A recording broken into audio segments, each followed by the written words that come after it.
when Clinton and Gore, like, they shrunk the government, right? Their process was a lot more structured, and they created companion systems to accommodate people. So, like, with the whole kind of welfare to work, we saw the emergence of these, what do they call them? Not trade, I guess you would call them like little trade schools within community colleges, to help people gain skills and gain training so they could make the transition into these different phases of the workforce. We don't have that.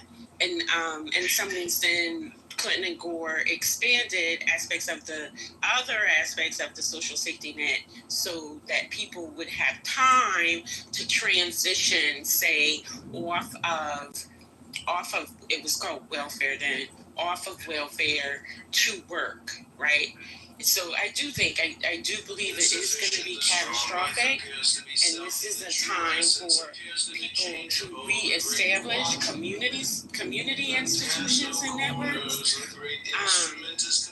because this is really going to require that we sustain each other through this. I think while it may not be depressive or a depression level situation for the nation, I think for certain communities, like, Black people, it's gonna have a depression era feeling to it. So we're gonna need to strategize and organize and revamp our institutions to support our people and sustain our people.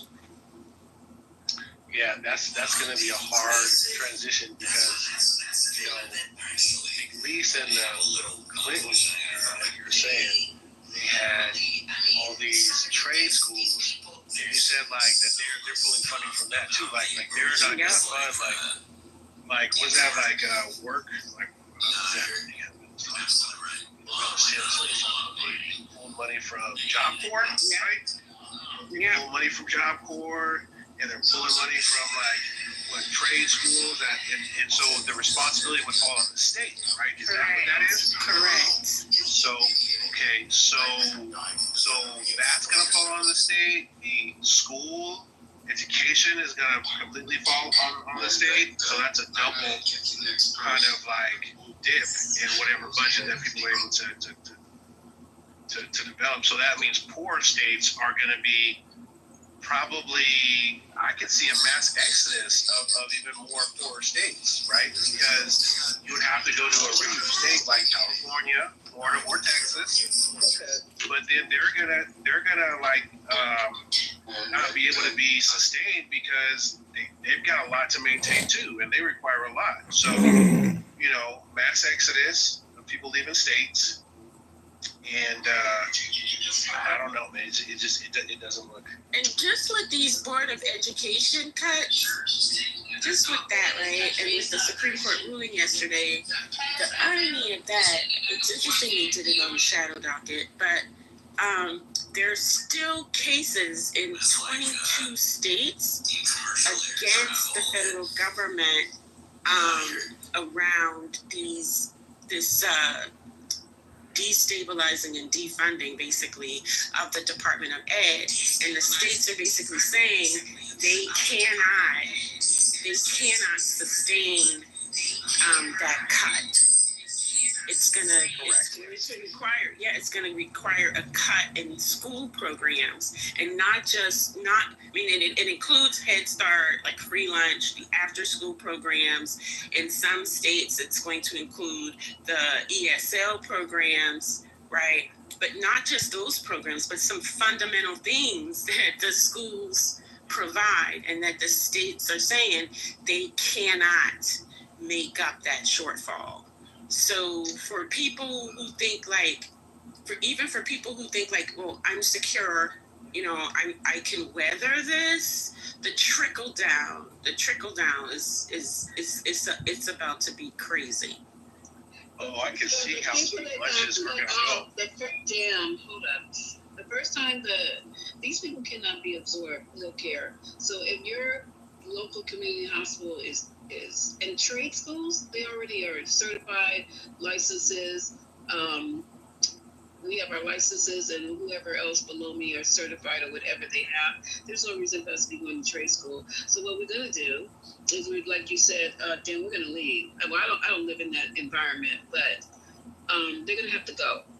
And where they're going, I don't know, because absorbing all these forecast places that they think are going to close, a hospital has hundreds of people, hundreds and hundreds of people work in a hospital. And I'm just really just, I don't know what it, my mind is like, we, I don't know. I just can't even imagine what's getting ready to happen here. But don't trade school. They're not But going the there. trade school, but Lisa, my trade school comment was in specific. No. It had nothing. I had no. It wasn't Okay. to counter what you said. I was just trying to think it out in my Okay. head. So I just want to make clear. I just want to make clear that that was for the people who are going to lose their SNAP benefits. That is for the people who are going to lose their Medicare and had the additional, or the so-called additional work requirement, right? In the past, when those cuts, when similar cuts, not to this degree, but for that time, large cut was made, there were institutions, like there was a plan in place to transition those people, and we don't have those people. We don't have those systems anymore. So it's the poor, right, or the dependent, right, because that's women, infants, and children included, right, and the disabled. So it's those people and the professional people that are being removed from their jobs, all the government workers that are losing their jobs on top of that. So we're going to have, we're going to see brain drain. That's going to be a thing. And now what's also happening outside in the world, and this is the last thing I'll say, what's also happening outside in the world is that countries are now creating stricter visa and resident requirements for Americans, because they're seeing this influx of Americans to these other countries, and they're like, no, we gotta make this harder.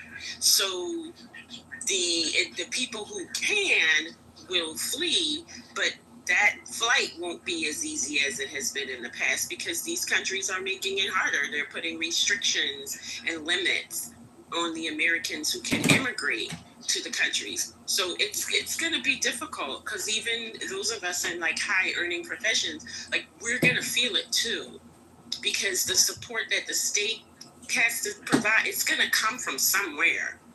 It's going to come from a cut in some service I depend on. It's going to come in a higher cost for some service I depend on. It's going to come in lower standards and conditions for me, like roads, like utilities. I think the trickle down for this is going to be major across economic sectors.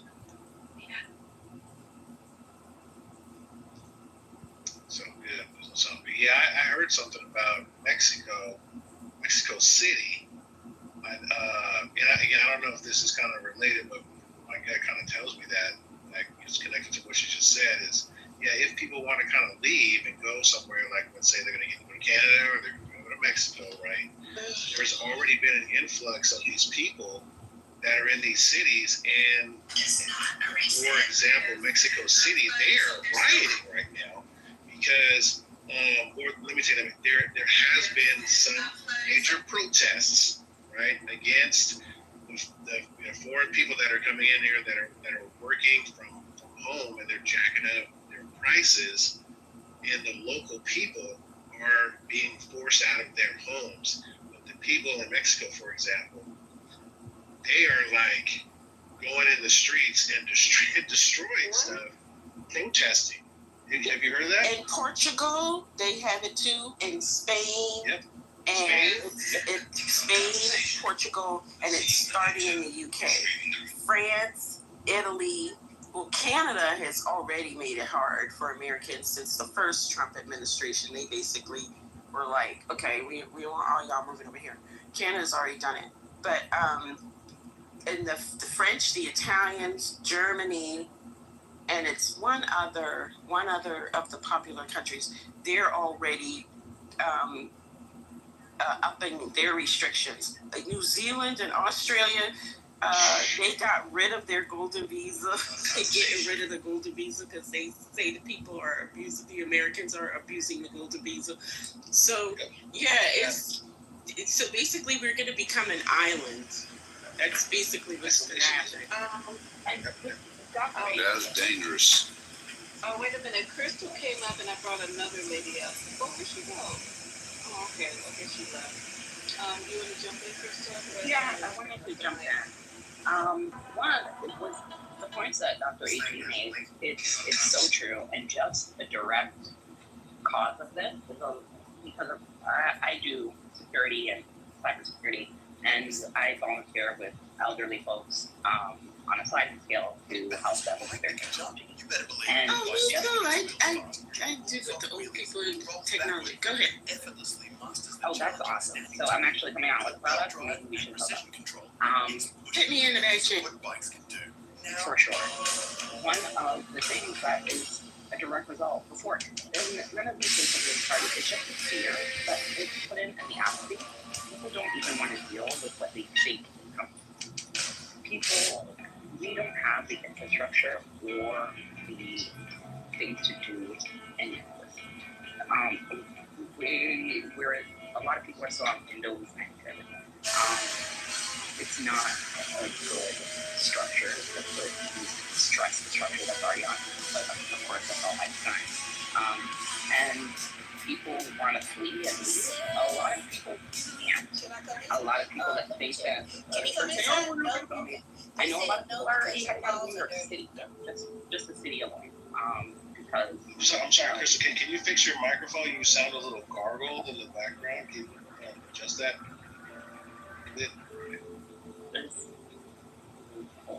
Is that better? Way better. I can hear you just fine. Perfect. And I think like a lot of people are fleeing. They're starting to flee from the cities. I live in Brooklyn, New York. And the part of Brooklyn I live, a lot of people have second houses, and they have been renting out their houses and have been testing out not being here for the last year. So I know that that's one of the problems, the apathy, and just the direct problem of people just are frightened of what is going to happen and already self-deleting themselves out of a lot of things. Yeah, and the flight from the cities, and like with the thing that I was talking about before, like the brain drain.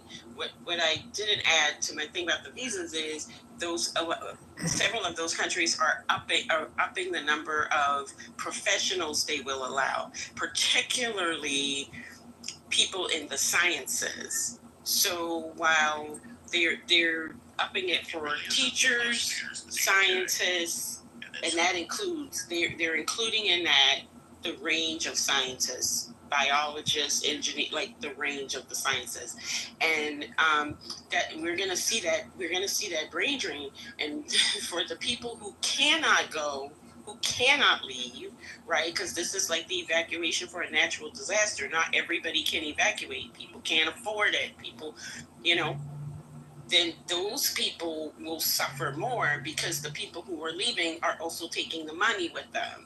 They're taking their tax base. Yes, you do have to pay a little bit of taxes when you immigrate, but it's significantly less than you pay when you're living here. You're not paying city and local taxes mainly. So yeah. And you're right. And that's the apathy is the thing that I'm most concerned about. The apathy is a real problem. Along with the brain drain, we do have brain drain coming because I'm originally Canadian. A lot of people are just opting to go to Canada because they don't know what the visa system looks like and they don't want to have an issue. A lot of countries like Nigeria. I know a brilliant girl who's an attorney and has a master's in engineering and is like, I'm just gonna go back home maybe and do a startup because I don't want to have to deal with anything when my visa expires. There's another point that I don't remember. But yeah, the brain drain is a real thing. Oh, and tourism. We're getting hit so hard with tourism. I work for a tourist company, a travel company. People who require visas to come, just like anecdotally, they cost $450 to apply for a visa in Barbados. That visa is then not even guaranteed to get there. People think, oh, little island. These are people with money. They're just opting to go to England because they don't require a visa, and there won't be anything sketchy going on. Mm-hmm. Yep, and the UK is looking to tighten up their stuff too. So yeah, it's gonna be Cascadia for sure. So, y'all getting ready for 2026? Is that what it is? 2026? Yep, I'm getting ready. I'm already ready. What does that even mean? What do you mean? I already started supporting the guy who's challenging Susan Collins in Maine, Jordan Wood. He's challenging her for her seat. You gotta support him, young guy. He's got some very forward-thinking ideas. I gave him a little bit of change. He's starting early because they already trying to dissuade him from running. I got my eye on this woman who's running from Arizona. I don't know how I feel about her yet. She's challenging for the House seat in Arizona. She's young, 25. Oh God, what is her name? Her name has escaped me. So yeah, I'm already scanning to see who's preparing their run. So yeah, get out here and do what I can. Home bank, make donations, whatever. Yeah, we gotta hit it. Because undoing this stuff is at least a decade project. At least a decade. This is not going to be a quick fix. And we got to get on it immediately. This is rated government has killed more children, more journalists, aid workers, and more medical personnel. Look, and we still got the Olympics coming. Gemini, look, the Olympics is coming to LA. I can't wait. What are we going to look like when that A happens? smart city. What are we going to look like? We're supposed to look like a smart city. They're already starting to do some implementation like they have over there by UCLA. I forget which stretch of the highway. They have a wireless recharging road now. All right, you hear about that? Where you drive over it, and if you're in an electrical vehicle, they automatically start charging your vehicle. Where is that? Nice. Where is that? I'll put the link in the chat. I got it as a flyer because it's by UCLA. My daughter goes there. They put a whole flyer out about this stuff. Because there's a ton of that construction going on the west side over by the flats. They're digging up the ground there. I wonder if that's where it is. Yeah, I got that flyer like about a month or two ago. This is not. This didn't just happen. It's very interesting. Question, you guys? Oh, I'm sorry. Go ahead. I just want to know. It's very interesting. Where are they going to put? I'm going back into work. My 30-minute is over. But where are they going to put Sue and Gemini? Those people living on Skid Row. They're supposed to be building communities. They're supposed to be building all these housing things, but they're still having a hard time with both workers and locations. But they're supposed to be rebuilding a couple of communities, allegedly. But they always have an excuse as to why. Remember, they misplaced something like 50 million or something like that. Like, they've got a lot of... Exactly. Well, It's a lot of people right in the smack dab of where y'all is holding the Olympics. well, so, Right smack dab. yeah, there. we go back to 84 and what Peter Uberoth did and how he got rid of all these people. He paid them to leave LA. See? That's how they all got out of here. Did they go to San Francisco? When you say pay, what they did was they gave them housing vouchers and shit like that, and then a train ticket. Yeah. So, They gave housing vouchers and it was not a big, yeah. So there's only two ways in which to toss this coin. There's only so many ways you can move a body. The fact is that we can build all the housing we want. We've been doing that for the last 10 years here. Whether it be in existing buildings, new housing, it doesn't matter what you build. These people won't go in them. So you're right.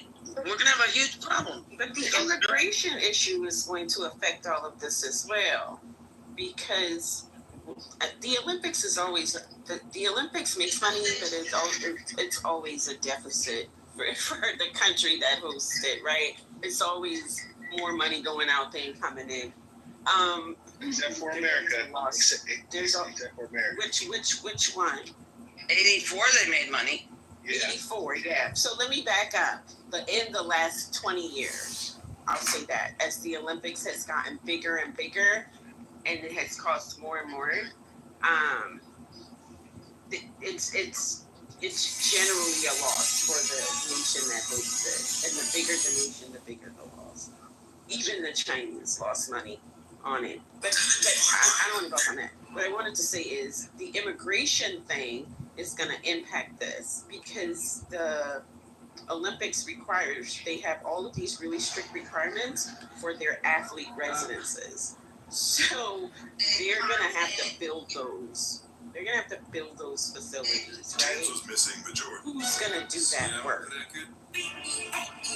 They're going to have to import labor to do that work, because they're exporting the already existing labor. They don't necessarily have to import. They have people here that can do it. The problem is this: the rates are going to go up. The expense of the project is going to go up. But there's a lot of professional companies that are going to bid for that contract, right? They're definitely here and capable of doing it. But the price point is going to be fucking ridiculous. I think it's why they import labor to build, because of the cost. True. That's why I think what the import of labor will be is they will hire companies, Prisoners. grant them contracts. It will probably be just like how they did in New York State when it was COVID and they needed hand sanitizer. They figured that out real quick.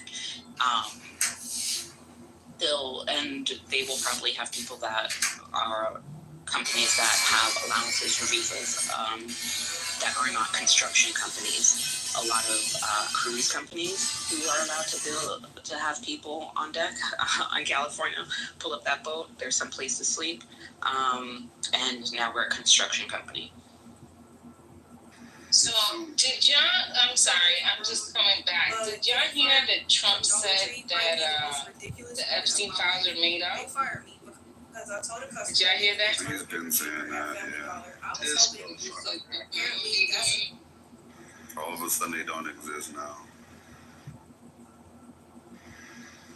I can download half of the files right now. I can download half of these made up files right now. And the Democrats just forced a vote on the floor to release the files, and the Republicans voted. They overrode it, yeah.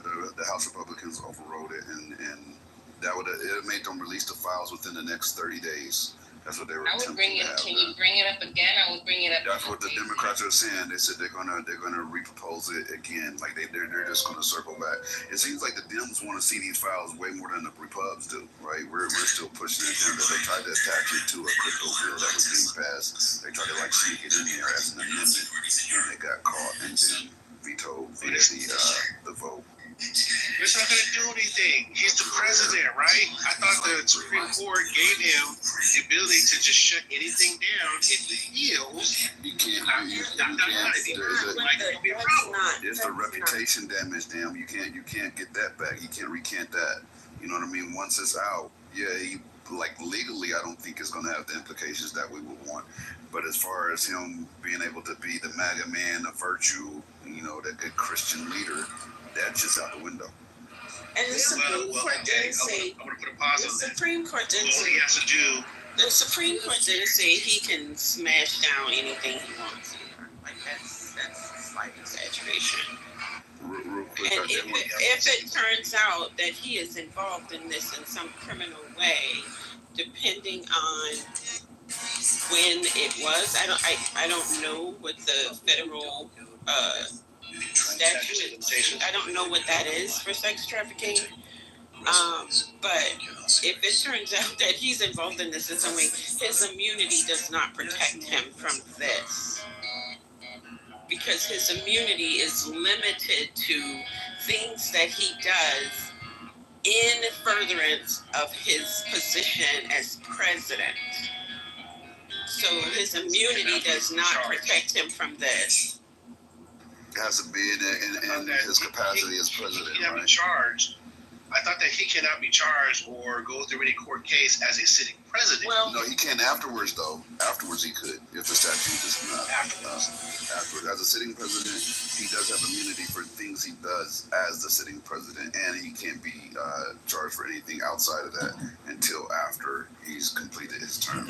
right. So, and it would depend because there's no law